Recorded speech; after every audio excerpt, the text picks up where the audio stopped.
please like, subscribe, and share.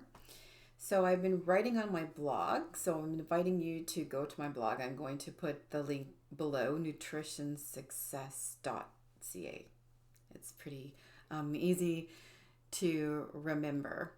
And you know why I chose the word success? Because it's about having success in your own life and me helping other people to experience success. It's not just about my success.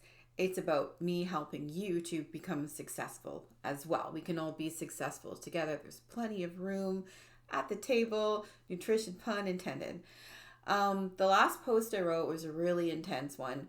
And I shared a lot of my own life experiences with sabotage, the sabotage of others, which leads to self-sabotage and our self-sabotage in general. So if you're being sabotaged by other people, so there's jealousy involved with that and insecurities from other people that they they sabotage you, and they do a lot of passive aggressive things to sabotage you, which I wrote about in real life experiences for examples. I'm sure that a lot of people have had those experiences happen, and sometimes you don't know that they've happened to you until long after they've happened to you, and upon reflection and being able to inspect them and take them apart on a psychological level, you're like, oh my gosh, that person really was jealous of me, or they really wanted to hurt me, or they wanted to keep me where I am,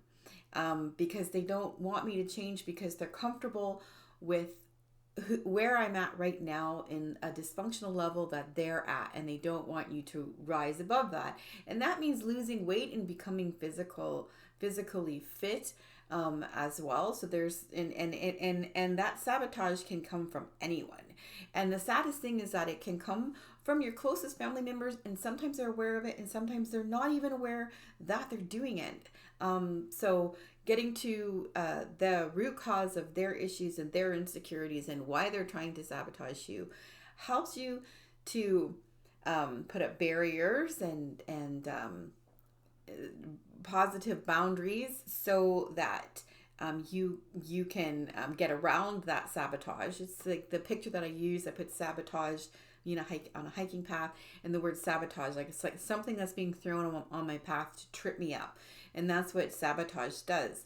There's also self-sabotage, but self-sabotage can be because we're taking in that negativity from other people that tell us that we don't look good, that thin, or we're not looking well, or some sort of like passive aggressive stuff like that people do, gossip and slander, or they try, if you're losing weight and your relatives are not losing weight, or your best friend or whatever, and they will try to get you to eat junk food or drink with them again, or something like that, to sabotage you for their own comfort and for their own insecurities. So I invite you to go and read the blog, find out where your own self-sabotage is as well. I mean, I could go on and on with mine. I did not grow up in a very good family. I grew up in a foster home, and I could feel insecure forever about those things, and choose not to get the certification, to not do the artwork that I have done, and to do the writing that I have done, and to get physically fit and all of these things, because I could self-sabotage with thinking, well, there's no point. People are just judging me for this, that, or the other thing, and accepting people's judgments and judging myself that way too. So please go to the blog and give it a good read. And I hope that it inspires you to reach out to me to be your nutritionist, and to get yourself physically fit, and to keep educating yourself towards your own betterment.